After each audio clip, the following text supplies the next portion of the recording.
also leaves them in a position, you know, Kenny with Galil instead of something else.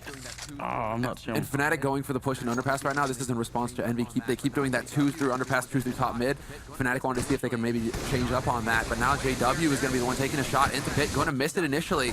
They are managing to make some way in here, and there it is. Kiyoshima, he catches that angle on JW. Crims has been smoked off effectively as well, so they aren't even worrying about him. They get the bomb plan, EnVy. I don't think they even know that he's here. This could be the turnaround, and they're going to need it. They need a huge upset from Crims. Otherwise, this isn't going to work out. Olofmeister going back to check. He realized someone might be behind. He's going to jump in the middle. Crims takes down one. Olofmeister with the kill on Happy. It's now turning around. It's a 3 versus 3, and this could easily be the round. Spraying through his Crims, and on the other side, NBK putting out just a little bit here. Kenny holding in the back line. Crims gets the shot through. Olofmeister takes down one more. That's going to be the round. 15-8, and Fnatic, they bring it back here. What a turnaround. It's going to be a huge loss here for EnVy, and I don't know, they got in and got the bomb site, but it wasn't enough. We're losing, like, EnVy are just playing scared at this point. They're sitting in angles. They aren't challenging like they usually do. You don't want to just be holding that angle because Fnatic will come around those corners so quickly. If you hesitate for even a second, you're dead. That's it. You're done. There it is, Kenny. He's just finally lighting it up a little bit, but the damage is done now. Fnatic, they get the match point or map point or overtime. Sorry, I mean these frags coming in and kind of messing with my head. I mean EnVy right now is like the last gasp. They are charging the middle here, and with the opening from Kenny, the follow-up shot as well, it's looking very good in this round. Crims, last man left. Don't see him clutching this particular round.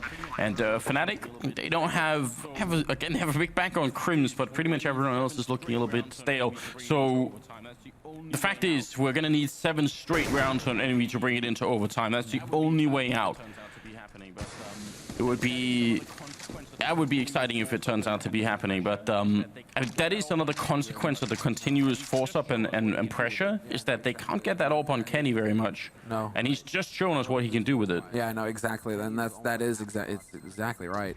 Going for these force buys, Kenny is almost like an afterthought. It kind of sounds familiar. There's another team that does that. Who are they? Oh, yes, Navi with Guardian. I mean, these are 2 of the best operators in the world, and that's where there's a conflict of interest, or a conflict of strategy basically for EnVy, where it's like they want to go aggressive, they want to force, and they want to keep the pressure up on Fnatic's economy, but then that means that Kenny only really gets the AWP when EnVy are already in the lead. So he's not that key linchpin. That's why Apex is actually more important for EnVy than Kenny is, because he is the one actually, he does the work with the Tech 9 and the rifle. That's perfect for EnVy. The op just doesn't really slot in.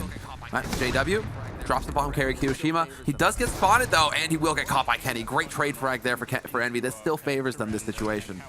What a shame that Fusher and Olof couldn't get into Connector and Catwalk quick enough, because otherwise they could have been there to back up JW, but they were just exactly 2 seconds late, and that ended up getting him killed. So a good trade here favoring the EnVy team, and if Fnatic lose this round, they're probably going to be ecoing, and we could be going from, you know, 9-15 up to 11-15, and then things are actually looking a bit more manageable. This is definitely not quite over yet, although Pronax getting that kill and Happy is going to make everything just a little bit more tricky. Yeah, and they're very close here. Olofmeister is going to be able to be in position to stop this push up on short. He's going to hear NBK stepping. There you go. NBK starts walking just a second too late. Olofmeister with the free kill. Flusha takes out Apex, and it's going to be Kenny, last man alive here in a 1v3, but this man is capable of anything. Picks the first man, but he looks away from Pronax, and the bomb is not planted. 40 seconds left, and he doesn't have a target to work with right now, Kenny. He's desperately hunting for a sweep to take down, but Pronax now gets behind bench. They're so close on it. Olaf hits the headshot as he comes back around the corner, and it's a 16-9 start for Fnatic. They pick up the first map in this best of 3. Potentially the most competitive quarterfinal we're going to have all day long, and Fnatic just won the key map. Yeah, absolutely huge performance here. I mean, great start for EnVy. They really did a good job, but at the end of it, once Fnatic really took over in the first half, they just never let go. 16-9, some really good comebacks. I would also say a sort of above average amount of mistakes made by both teams on this map, which is a little bit interesting. I mean, you got to wonder if that's because they're focusing so hard on sort of trying to counter each other that some of the basic stuff almost sort of slips out a little bit here. There is a lot of pressure riding on both teams at the moment. Well, I wonder about